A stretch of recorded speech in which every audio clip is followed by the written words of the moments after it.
안녕하세요. 저는 서울에 거주하고 있는 42살 여자입니다. 만나 뵙게 되어서 반갑습니다. 결혼을 한 지도 벌써 15년이 넘었고 하나 있는 아이도 벌써 중학교에 입학을 해서 제법 다 키운 듯한 기분도 듭니다. 맞벌이를 하느라 육아가 어려웠지만 아이가 크고 어른 말을 들을 줄 알게 되니 육아도 한결 수월해지더군요. 저도 조금은 사는 게 덜 버거웠고요. 하지만 이렇게 어려운 자리임을 무릅쓰고 사연을 보내보게 되었습니다. 제 사생활이 고스란히 노출이 되는지라 누가 알아들을까 먼저 걱정도 되는데요. 조금 더 용기를 가지고서 솔직한 수다라도 떨어보고자 이렇게 자리에 앉아 글을 쓰게 되었습니다. 잘 부탁드립니다. 저희 남편은 사업을 합니다. 대단한 부자는 아니어도 시아버님, 증조 할아버님으로부터 물려받은 돈이 계속 쌓여져 있던 사람이었죠. 요즘 말로 하면 금수저 말입니다. 연애할 적에는 차도 없이 대중교통만 이용하며 데이트를 했고 제가 아르바이트 월급을 받아 프랜차이즈던 가게에 아이스크림 하나를 사주겠다고 하니까 좋아라 신나라 하더라고요. 그런 모습 때문에 이 사람이 돈이 많은 사람일 줄이라고는 정말 상상도 못했습니다. 결혼하겠다고 남편 사는 집을 처음 방문했을 때 알아차렸죠. 으리으리한 집으로 들어가길래 혹 이 집에서 숙박이라도 하며 일을 하는 건가 싶었는데요. 현관으로 들어가 정문을 통해 당당히 집에 입성하는 남편을 보고 그리고 옆에서 왔냐며 인사를 하는 가정부를 보며 알아차렸답니다. 이 사람이 돈이 많은 남자라는 걸 말이죠. 나쁠 것도 없고 좋을 것도 없었어요. 나빴다면 나와는 다른 세상의 사람인 것만 같은 남편이 조금은 부담스러웠다는 것이고 좋았다면 내가 사랑하는 사람이 돈도 많다고 하니 우리 미래에 가난으로 싸울 일은 없겠구나 생각했던 것이었습니다. 좋고 나쁨이 반반이었던 상태였지만 저를 끝까지 좋아라만 해준 남편의 일편단심 덕분에 결혼까지 할 수 있었어요. 그리고 저는 결혼을 하고 나서야 우리 결혼의 좋고 나쁨이 결국 반반이 아니라는 사실을 깨달았답니다. 알고 보니 좋음은 20% 그리고 나쁨이 80%는 되는 결혼이었죠. 남편과 결혼하면서 걸린 조건이 하나 있었어요. 그건 바로 시부모님과 함께 사는 것이었습니다. 전 좋았어요. 결혼 준비를 하면서 시부모님이 꽤 제게 살가로이 잘 해주셨고 이렇게만 지낸다면 같이 살면서 더 친해지기만 할 줄 알았거든요. 무엇보다도 저는 친정엄마가 어릴 적 일찍 돌아가셨기 때문에 이런 일에 대해서 조언 따위도 구할 어른이 주변에 없었습니다. 시어머니와 함께 산다는 게 결코 쉽지 않은 일이라는 걸 말해줄 수 있을 만한 어른이 곁에 없었던 거죠. 그러니 좋은 게 좋은 거란 가벼운 마음가짐만 먹은 채로 학교 생활을 시작했어요. 제가 좀 이른 나이에 시집을 갔었는데 그 어릴 적부터 저는 바로 시어머니를 모시는 것과 동시에 임신과 출산하게 되며 아이의 엄마가 되었답니다. 그리고 곧이어 저는 맞벌이를 시작했어요. 부잣집으로 시집을 가서 아이를 낳고 잘 살기만 하면 되는 게 아니었냐고 놀라셨을 분들을 위해 말씀을 드리자면 저는 시어머니 때문에 100% 강제적으로 맞벌이를 시작하게 되었답니다. 당장 가지고 있는 것이라고는 대학 졸업장이 전부였던 저에게 갓 낳은 아이도 내버려 둔 채 밖에 나가 돈을 벌어오길 강요하셨거든요. 뭐가 뭔지 하나도 몰랐지만 어머님이 시키는 대로 했습니다. 당장 나가서 일을 시작하려니 유부녀의 아이까지 있는 저를 쉽게 받아주는 곳 없었고 겨우겨우 남편의 도움을 받아 남편 친구분이 일하는 회사에 격리로 들어갔어요. 남편 회사에 취업을 하면 안 되나 싶었는데 시어머니가 그건 또 죽어도 싫다더군요. 원래 와이프랑 한 직장에서 일하는 게 아니라면서 학을 때도 반대를 하셨답니다. 그러니 남편도 저를 취업시켜 주려다 되려 친구 직장에 소개를 시켜줘야만 했고 뭔가 상황이 우습게 돌아갔어요. 돈 많은 집안의 며느리가 취업을 구걸하는 꼴이었달까요? 하지만 전 괜찮았습니다. 내 통장에 내가 일한 만큼의 돈이 들어올 테니 그걸로 내 간식거리, 내 옷, 하다못해 내 아이 선물도 내 스스로 살 수 있겠다 싶었거든요. 밖에서 일하는 동안에 시어머니께서 아이도 돌봐주니 제가 체력적으로 힘들 것도 없었고요. 그런데 이게 좋은 게 결코 아니더라고요. 시어머니가 참 독하리만큼 저에게는 매정하셨답니다. 한 번은 이런 말씀을 하시더라고요. 돈 없는 며느리가 집에 들어온다길래 딱 하나만 따져봤다고요. 그래서 뭐냐고 물어보니 자신의 말을 잘 들을지 말지에 대해서만 따져봤다더라고요. 돈도 없고 백도 없는 주제에 시어머니 말까지 안 들으면 그건 고물단지나 다름없는 거라고 말입니다. 그래서 시험을 해보셨대요. 막 출산한 저한테 밖으로 나가 일을 하라고 시켜서 자신의 말을 잘 듣는지 안 듣는지를 확인해 봤다더군요. 그러니까 그 말은 곧 어머님이 저의 순종을 확인하기 위해서 억지로 안 해도 될 일을 하라고 하며 밖으로 떠미셨던 겁니다. 내 아이도 집에 내버려 두게 한 채 말입니다. 나를 무슨 자신의 애완견 정도로 취급을 하는 건가 싶어서 기분이 더럽고 껄끄러웠습니다. 그와 동시에 시어머니의 성격이 결코 정상은 아니시라는 생각이 들어 섬뜩하기도 했어요. 그리고 살면서 겪어보니 시어머니로부터 느꼈던 섬뜩함은 모두 다 사실이었답니다. 어머님은 늘 저를 시험하려고 하셨어요. 그냥 이렇게 해달라고 이런 걸 원한다고 말씀이라도 해주신다면 제가 당황스레 들어드렸을 텐데요. 절 늘 시험하려 하면서 경계하시더라고요.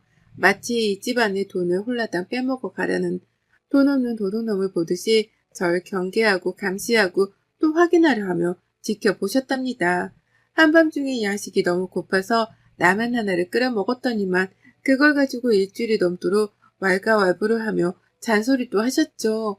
라면을 멋대로 끓여 먹었다고 집안에서 일하는 가정부한테 제 흉을 보더라고요. 식탁 위에 먹으라고 놔둔 과일조차도 제가 손을 대려고 하면 도둑놈 바라보듯이 곁눈질을 주셨고 퇴근해서 집에 온 그 순간부터 저의 뒷꽁무니를 졸졸 따라다니며 감시 아닌 감시를 하셨답니다. 한 번씩은 제 방에 멋대로 들어와 서랍도 뒤지더라고요. 제가 말은 안 했지만 일하는 아주머니께 물어보면 꼭 아주머니 표정이 일그러지곤 했어요. 아주머님이 어머님이랑 짜고 뭔가 제 흉을 볼 때마다 나오는 표정이었죠. 그러니 저는 시어머니가 내 서랍을 뒤진 장본인이라는 걸 바로 눈치를 챘고요. 뭘 확인하려나 싶었지만 멈추지 않고 계속되었어요. 남편이랑 외식이라도 하고 오면 돈 아깝게 무슨 라고 하면서 꼭 돈이 아깝다는 소리를 하셨고 저한테 새 옷이라도 보이면 무슨 돈이 있다고 라면서 또 돈 타령을 하셨답니다. 제가 일하고 받아온 월급은 꼬박꼬박 제 통장에 모아놓으면서 남편 생일, 시부모님 경조사 등 자잘한 곳에 썼었는데 그걸 가지고 시아버지께 흉을 보기도 하셨어요. 자기가 시켜서 취업을 시켜놨는데 그 월급을 자신한테 모두 다 가져오지를 않는다면서 말이죠. 내가 일해서 버는 내 돈인데 그 월급을 당연스레 받으려고 하더라고요. 돈도 많은 집안의 큰 어머님이면서 며느리한테서 그 적은 월급까지 받아가려 하다니 겪으면 겪을수록 정말 저하고는 맞는 것이 하나도 없는 분이셨답니다. 내가 뭘 어떻게 하더라도 나하고는 잘 지내려 할 생각조차 없는 분이시라는 걸 제법 일찍 깨우치고 살았어요. 그리고 그러던 중 저는 집안에서 큰 보물을 도난당하게 되었답니다. 벌써 8년이 된 일이네요. 앞서 저희 친정엄마가 일찍 돌아가셨다고 했는데요. 엄마가 돌아가시면서 제게 남겨주신 유품이 있었어요. 그건 바로 엄마가 외할머니로부터 받으셨던 목걸이였죠. 순금으로 된 체인에다가 펜던트로 작은 다이아몬드가 박혀있는 목걸이였습니다. 집이 절대로 유복한 집안은 아니었는데 저희 외할머니는 유복하셨거든요. 외할아버지한테 시집을 오시면서 가난히 발을 디디셨을 뿐 그 전까지는 아가씨 소리를 들으며 부잣집에서 사셨다 하셨습니다. 그때 할머니가 시집을 가면서 증조부님께 선물로 받은 목걸이라고 엄마가 말씀을 해주셨어요. 그게 저희 할머니 그리고 엄마한테는 가장 비싸고 예쁘고 값진 귀중품이었고 엄마는 그걸 하나뿐인 딸이던 저에게 물려주신 것이었어요. 저는 당연히 아깝고 다를까봐 무서워 목에 매달아 본 적도 없이 보석함에만 넣어두고만 살았고요. 시집을 오면서는 시댁에 들고 오긴 했는데 시어머니 하는 짓이 너무 무섭고 걱정이 되어 깊숙한 곳에 숨겨놨답니다. 안방 안에서도 저 혼자만 알 수 있는 안방 침대 매트리스 속에 말이죠. 안방 청소 자체를 하지 말아달라고 아주머님께도 부탁을 드려놨기 때문에 저 아니고서는 남의 침대 매트리스를 들어 올리면서까지 수색을 할 사람은 집안에 아무도 없었답니다. 그런데요, 그게 사라졌어요. 8년 전 딱 이맘때에 말이죠. 야근을 하고 집에 왔는데 저를 빼놓고 시어머니가 남편이랑 아이를 데리고 외식을 하러 나가셨더라고요. 당시 시아버지는 이미 돌아가신 후였는데요. 집안에 혼자 있고 우쩍한 것이 뭔가 기분이 그리 썩 좋지 못하던 와중에 침대 매트리스를 들쳐 올렸습니다. 그냥 그러고 싶었고 오랜만에 엄마가 남긴 유품 구경하며 엄마 생각이나 하려고 목걸이를 찾는데 아무것도 없는 광경에 간이 떨어져 버렸네요. 난리도 아니었어요. 그게 값으로 따지면 8년 전 800만 원 정도가 되는 거였거든요. 비싸고 귀한 걸 아니까 저도 함부로 메고 다니지 못했던 목걸이였어요. 근데 그게 없어진 겁니다. 난리도 그런 난리가 없었습니다. 저는 집 나간 남편을 찾고 목걸이가 없어졌다고 온 집안을 헤집고 다녔어요. 그 큰 집을 남편이 올 때까지 혼자 뒤지고 삭히고 해가면서 난리도 아니었죠. 하지만 며칠에 걸쳐 찾으려 했던 엄마 목걸이는 결국 찾지를 못했고 그렇게 8년이 지났습니다. 저는 이미 경찰에 신고도 했었고 저희 아이한테도 묻고 일하는 직원한테도 조사를 하고 혹여나 도둑이 들었나 싶어 근처 집안의 CCTV도 뒤져가면서까지 찾으려 노력했어요. 하지만 결국 아무것도 건진 게 없었습니다. 정말 아무것도 찾지를 못했어요. 신고를 하고 어디서 나올까 싶어 고물상도 뒤지고 별별 짓을 다 했어도 건지지 못했어요. 당시 옆에서 저를 지켜보시던 시어머니는 그러시더라고요. 뭐 대단한 물건이라고 그렇게 신고하고 여러 사람들까지 힘들게 하면서 찾으려 하냐고 말이죠. 눈 하나 깜빡하지 않았지 냉정할 정도로 그리 말씀을 하셨답니다. 친정에서 물려줘봤자 뭐 얼마나 귀하고 비싼 보석이겠냐면서 무시를 하는 발언까지 서슴찮게 뱉어내셨죠. 제가 돌아가신 엄마께 죄송한 마음에 울기도 많이 울었었는데요. 그런 저를 보며 살다 살다 일이 한심한 사람을 처음 본다는 말까지 하면서 한숨을 크게 쉬더라고요. 급기야 자신이 도로 사줄 테니까 집안에 경찰이든 누구든 그놈의 보석 얘기를 하는 사람이 없게 해달라고 큰 소리를 내기까지 하셨네요. 그걸 사기 위해서 찾는다고 찾아지는 보석도 아니었고 제게는 무엇보다도 의미가 큰 물건이었는데 어머님은 그런 것 따위를 신경 쓰지 않으셨답니다. 오히려 우는 제게 시끄럽게 하지 말라며 방 안으로 쫓아내 문을 강제로 닫은 채 안에서만 울게끔 만들기도 하셨었네요. 저는 그때 후유증으로 시어머니께 완전히 등을 돌렸고 더 이상 이렇게 시어머니를 마주보고 살 자신이 없다며 남편이랑 본격적인 분가 얘기를 나누기 시작했습니다. 감정적으로 힘들 때에 힘이 되어주기는커녕 남보다도 못할 정도로 저의 슬픔에 매정하게 굴고 막말을 퍼부었던 시어머니셨기 때문에 저는 애의 딸을 갖추며 모시고 살 이유가 없었던 거죠. 다만 아이러니하게도 일은 계속했습니다. 언제 어떻게 시어머니 때문에 또 남편이랑 갈등을 빚고 급기야 이혼을 할지 모르겠던 불안감이 들었거든요. 그래서 어머님의 강요로 맞벌이를 시작했음에도 불구하고 분가를 하고 나서까지도 일은 손에서 놓치지 않았어요. 그러는 사이 어머님은 수도 없이 학가를 도로 요구하시며 제가 모자 사이를 갈라놓으려 한다는 둥, 집안의 돈만 보고 들어와선 재산을 본격적으로 탐내를 한다는 둥에 별별 이간질을 하셨어요. 누가 들으면 제가 정말 이 구역에 미친 여자라도 되는 줄 오해를 했을 텐데 천만 다행이었습니다. 약간의 갈등과 싸움이 있을지라도 끝까지 저를 믿어준 남편 덕분에 시어머니의 이간질이 그리 효과가 있지만 않았던 거죠. 그리고 전 목걸이를 잃어버린 그 8년의 시간 동안 엄마의 기일만 찾아오면 미친 듯이 눈물을 흘렸어요. 그거 하나라도 만지작거리며 엄마와의 추억도 떠올리고 엄마의 흔적을 살폈는데 그게 사라져버리니 엄마마저 사라져버린 것 같았거든요. 죄스러운 마음에 흘린 눈물이었고 시간이 지날수록 오히려 아픔은 배가 되었습니다. 여전히 틈만 나면 한 번씩 금은방이라든지 경찰에 수사 요청을 해가면서 잃어버렸던 목걸이의 흔적을 찾으려 했어요. 그 당시 돈 800만 원짜리 목걸이였으니 지금은 못해도 1000만 원이 훌쩍 넘을 거다 싶었고요. 적은 돈도 아니었기 때문에 누가 훔쳐갔을 거란 생각은 늘 지울 수 없었습니다. 누군지는 몰라도 더더욱 벌을 받아야 한다고 생각했고요. 솔직한 마음으로 시어머니가 의심이 가기는 했지만 물증이 없었기에 섣부르게 누군가를 의심한다는 발언은 꺼내지 않았었죠. 그런데 그 목걸이를 제가 8년 만에야 제 두 손으로 두 눈으로 직접 발견과 동시에 수거를 했습니다. 그것도 제가 목걸이를 잃어버렸었던 바로 그 장소, 시어머니가 사는 시댁에서 말입니다. 그 큰 집을 샅샅이 뒤져가면서 목걸이를 찾던 게 엊그제 같은데요. 시아버지 제사를 지내야 해서 찾아갔습니다. 그 집만 가면 목걸이 생각이 나서 너무 괴로웠고 사이가 좋지 않은 시어머니를 배워야 한다는 사실만으로 숨통이 끊기는 심정이었는데요. 남편의 아버지 제사고 시아버지께 저도 도리는 해야 한다 싶은 마음에 싫은 티만 조금 낼 뿐 찾아가긴 해야 했었어요. 그런데 그날 시어머니가 하필 아프셔서는 침대에서 일어나지를 못하시더라고요. 팔팔한 모습만 뵙다가 갑자기 나이 드신 분이 아프시다고 하니까 저도 별 수 없었습니다. 가서 물 한 잔이라도 따라드리고 죽이라도 갖다 드리며 챙겨는 드려야겠다 싶었네요. 그렇게 시어머니가 주무시는 안방으로 들어가게 되었습니다. 목걸이 잃어버렸을 적에도 자기 방에 들어가서 도둑 취급을 하기만 하면 가만 안 두겠다고 소리를 지르고 별 난리를 쳐서 입구에서 화장대만 살펴본 게 전부였어요.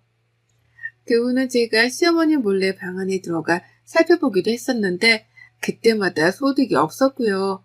그런데 이번엔 뭔가 풍경이 달랐어요. 평소처럼 평범하게 걸려있는 벽 한가운데의 액자가 왜인지 너무 심하게 삐뚤어져 있더라고요. 그게 신경이 쓰였고 어머님한테는 죽을 가져다 드리다가 나눌 대화도 없고 뻘쭘했던 나머지 어머님을 대신해서 그림이라도 도로 멀쩡히 걸어드리고자 벽으로 갔습니다. 근데 그때 어머님이 뒤에서 절 붙잡으려 하시더라고요. 만지지 마! 라고 소리를 치면서 말이죠.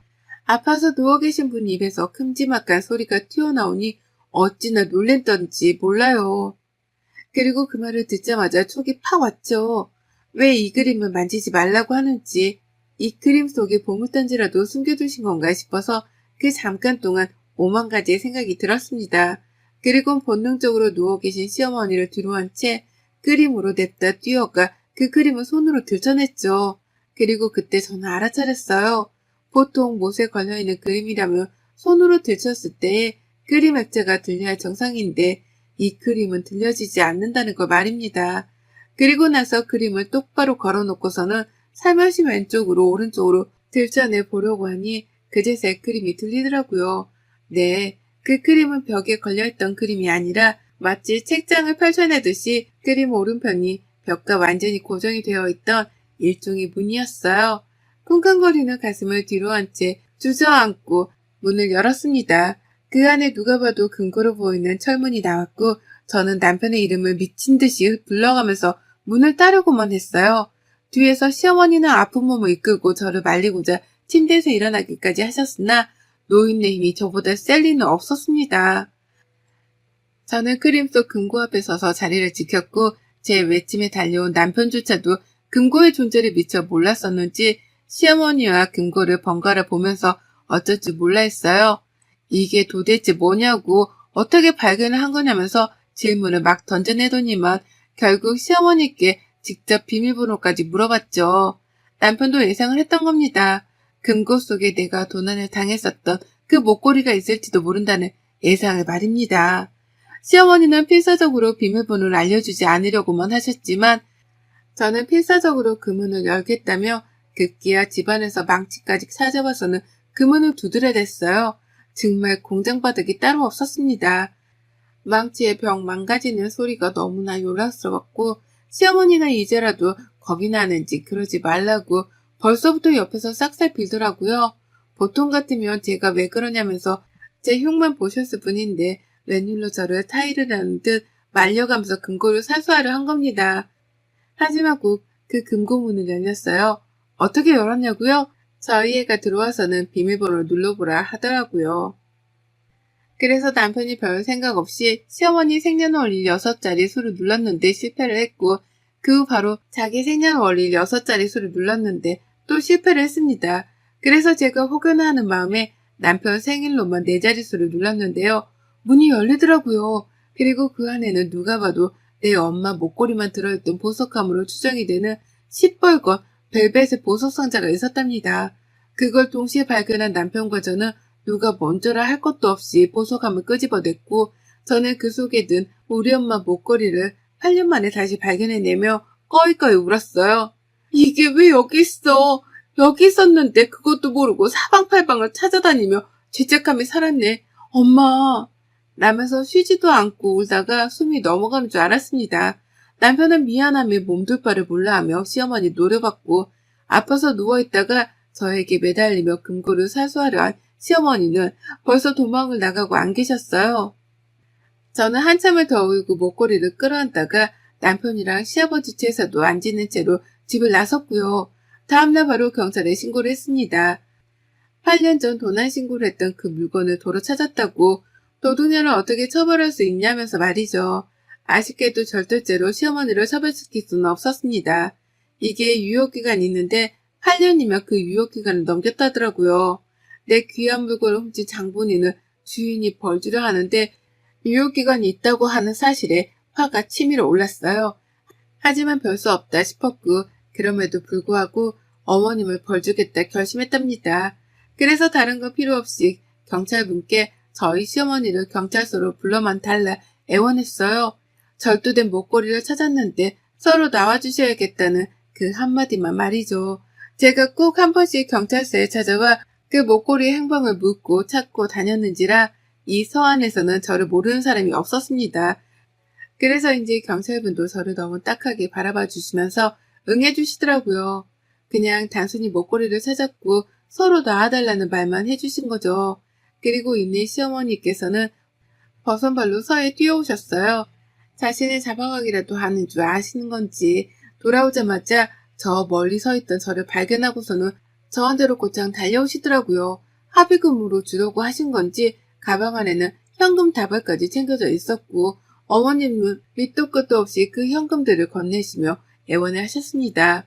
훔치려고 한 게 아니라 자신이 집안에서 발견을 했는데 누가 가져갈까 싶어서 고이고이 보관을 해놓은 거라고 변명을 하시면서요. 자신이 훔치려고 한 게 아니라는 말만 되풀이를 하며 돈다발을 제게 넘기셨고 그래도 풀리지 않는 제 표정에 불안하셨는지 발을 동동 구르면서 한 번만 봐달라 손을 싹싹 비셨답니다. 전 아무것도 하지 않고 서 있기만 했는데 어머님은 도둑이 제발 저리듯이 스스로 찔려서는 애원하고 돈다발 건네주고 싹싹 빌기까지 하며 용서를 구하신 거죠. 그러다 급기야 스스로 예뻐 보여서 목걸이를 훔친 거라는 자백을 하시더라고요. 전 정말 아무 말도 하지 않은 채 경찰서에서 나서려는 시어머니를 무속도로 노려본 게 전부였습니다.